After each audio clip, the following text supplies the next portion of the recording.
கன்னியாகுமரி மாவட்டம் மார்த்தாண்டம் மேம்பாலத்தின் ஒரு பகுதியில் மேலும் உடைசல் விழா தொடங்கியுள்ளது. இதுகுறித்து செய்தியாளர் மனு அளித்த கூடுதல் தகவல்களை காண்போம்.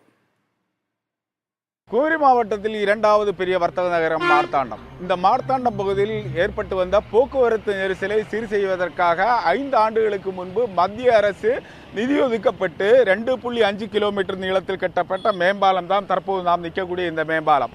இந்த மேம்பாலத்தில் இருக்கக்கூடிய ஒரு பகுதியில் ஏற்கனவே 6 மாதங்களுக்கு முன்பாக உடைப்பு ஏற்பட்டு உடைந்து விழுந்தது. அதாவது இந்த இரும்பு தூண்கள் நிறுத்தித்தான் இந்த பாலத்தை கட்டியுள்ளது. இந்த பாலத்தினுடைய ஒரு தூண் பகுதியில் தான் ஏற்கனவே 6 மாதங்களுக்கு முன்பு உடைப்பு ஏற்பட்டது. தற்போது அதனுடைய அருகில் அந்த பகுதியில் உடைப்பு ஏற்பட துவங்கியுள்ளது. கிட்டத்தட்ட இந்த பகுதியில் ஒரு மாதத்துக்கு முன்பாக விரிசல், அதாவது அந்த தார்த்தளம் இலகி அந்த காங்கிரீட் கலவை வெளியே தெரியக்கூடிய அளவில் இருந்த நிலையில் தேசிய நெடுஞ்சாலைத்துறை இந்த பாலத்தை பராமரிப்பதற்காக எந்த நடவடிக்கையும் எடுக்கவில்லை என்ற ஒரு குற்றச்சாட்டு எழுந்து வந்த நிலையில் தான் இன்று இந்த பகுதியில் உடைப்பு ஏற்பட துவங்கியுள்ளது.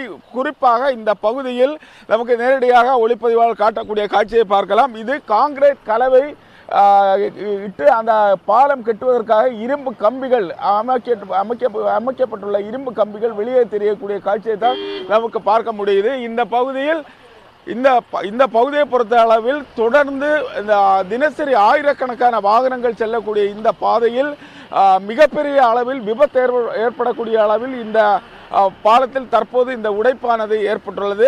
நெடுஞ்சாலைத்துறையோ காவல்துறையோ இந்த பகுதியில் போக்குவரத்து இந்த பகுதி வழியாக வாகனங்கள் செல்வதை தடுத்து நிறுத்தவோ எந்த விதமான நடவடிக்கையும் எடுக்கவில்லை. தற்போதும் இந்த வழியாக வாகனங்கள் சென்று வருவதால் பெரும் விபத்து ஏற்படுவதற்கான வாய்ப்புள்ளது.